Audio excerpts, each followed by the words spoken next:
union of master and servant. And the people they chose to work with, pay attention. The Sokoto Caliphate, you remember Jihad 1804? They landed from here. Sokoto. They had already overrun these Hausa territories, fighting, and then they had established control here for about 60 years before the British came here at all. The British came from the Atlantic waterfront and had trade treaties and all kinds of, they played pranks and used force to back it up and had the whole of the South, under their control. They were pushing northwards to take all of this land for themselves. This caliphate was pushing southwards to take all of the territory for themselves. They met in the Lori Benue belt. They had skirmishes, they fought. But along the line, some common sense began to prevail. Said, oh boy, we are here on the same mission. Why do we fight? You came from outside, I came from outside. Two robbery gangs going towards the same target. Since you've secured the other side, I've secured this other side, why don't we combine it to make our gains permanent? That was how your Nigeria came about. And they formed it, they did it in such a form that this north of the time will be in permanent control of everything for all times. Incidentally, it was going well for them until people began to say, why? And then in the research leading us to how it all was framed, we traced from before 1900, or from that 1860s, what became 1900, what became 1906, what became 1914. The documents are in this back here. And from that, 1922, 1946, you hear about late Otu, Manifesto, and all of that. Joint venture between Buckingham Palace and Sokoto Palace. Every other thing, falsehood and pretext. What was it the British came to look for? I'm sure if I ask you when the oil explorations began, you'll be citing Oloibiri of 1957. Far from it. I was in the oil industry, like you were told. The documents that came to my view because of my work indicated that they sold that oil for 50 years before they declared the oil in 1957. Who has been to Owerri here before? Who has been to Owerri here? Owerri Shell Camp in Owerri. Shell was headquartered in that place for 42 years. 42 years, going to Port Harcourt in 1960. And the compound is not a casual, it's not the size of this premises. That compound, Modotel, that's the gate area. The government house over is inside that premises. Avanikoku, inside that compound. After the teaching hospital, inside that compound. That's on one side of the road. On the other side, the mobile police camp inside that compound. Police headquarters is coming back to government house now. Inside that compound, all the way to back of prison. This was one compound fenced together as the operational base of Shell. Why did they begin to move to Port Harcourt in 1960? It was Emma that bought the property from Shell in 1961. As Premier of Eastern Nigeria at the time when it was a provincial capital. The oil that the British, was dealing with, these Igbo people fought them every inch of the way. They didn't want to deal with them anymore.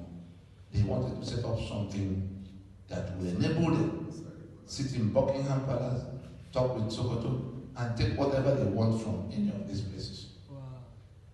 It is still in place. The 3 million barrels of crude oil that had to leave this small part, that entire 3 million stock comes from this lower Niger, had always been the basis of lumping all of this together so that they can, without talking to us, take that 3 million and all the other things they find, which some of it is not even declared up till now.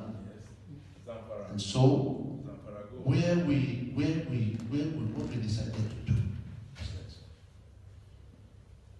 if we could assemble those, there were two projects that became necessary, seeing the nature of the problem. Because if you don't get doctor, is there a doctor in the house? Is there a doctor in the house? Yes. If you don't do the correct diagnosis, you are not going to get any correct prescription, and your treatment will fail in that order if you want to solve any problem. And so what we did was to diagnose how we got to where we were, to prescribe what will work, and to go to work to administer the treatment according to that prescription.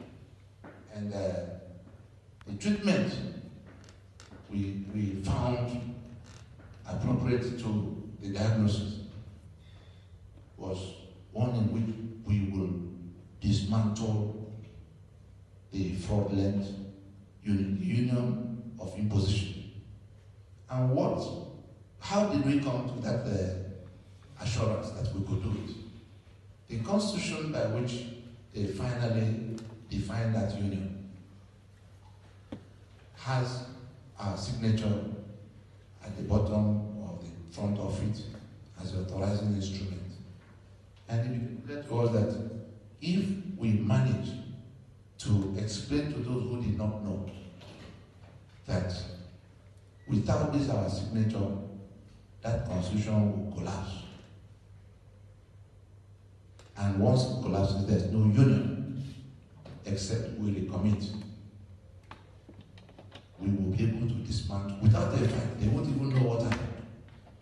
I'm sure some of us heard in 2005 when the American intelligence raised an alarm that from what they had seen, that Nigeria will be history by 2015. Did anybody hear that? John Negroponte, the chairman of that committee, when they stumbled across you will see what they stumbled across. What did they have from there? No, the other.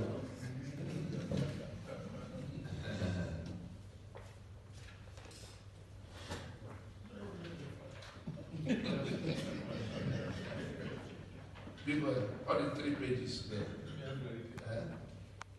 Put it one on each table.